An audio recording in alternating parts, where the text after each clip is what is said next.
tout le monde. Nous sommes les élèves des classes de CM Sciences 1 du lycée Tahar Sfardi Mehdiya. La moyenne d'âge des élèves est 16 ans. Dans notre classe, on a 29 élèves.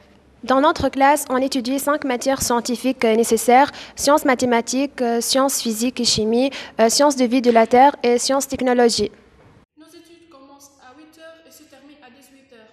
On a 2 petites pauses de 10 minutes, l'une à 10 heures et l'autre à 16 heures.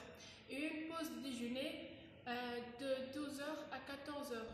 Dans notre classe, on étudie 3 langues, l'arabe, le français et l'anglais, à part les options comme l'allemand, l'italien et l'espagnol. On étudie encore le français islamique, l'éducation civile, sport, histoire géo. Dans ma classe, il y a plus que des filles que des garçons. Alors, on trouve 17 demoiselles et 12 garçons. On étudie 6 jours par semaine, sauf le samedi et le vendredi. Ils sont réservés pour les activités des clubs. L'année se divise en 3 trimestres. Dans chacune, on passe 2 devoirs, un de contrôle et un de synthèse. Et il y a des matières de base qu'on passe 2 devoirs de contrôle et un devoir de synthèse. Et généralement, les devoirs de synthèse, on les passe en la semaine bloquée. L'année scolaire commence le 15 septembre et se termine le 30 mai. Au cours de cette année, on a plusieurs vacances. Après 6 semaines d'études, on prend une semaine de vacances.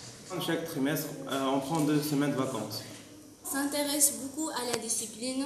Concernant les filles, elles doivent porter des tabliers bleus, elles ne doivent pas se maquiller ni se faire des coiffures attirantes. Et à propos les garçons, ils ne doivent pas porter des tenues de sport ni des casquettes. Il faut toujours venir à pile à l'heure ou bien tu apportes un billet de retard et si ça se répète, tu seras puni. Il ne faut jamais manger dans la classe.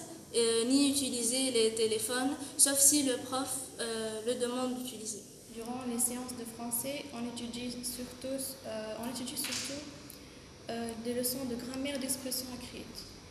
Pendant les leçons d'expression orale, on cherche toujours à s'exprimer et utiliser plusieurs arguments.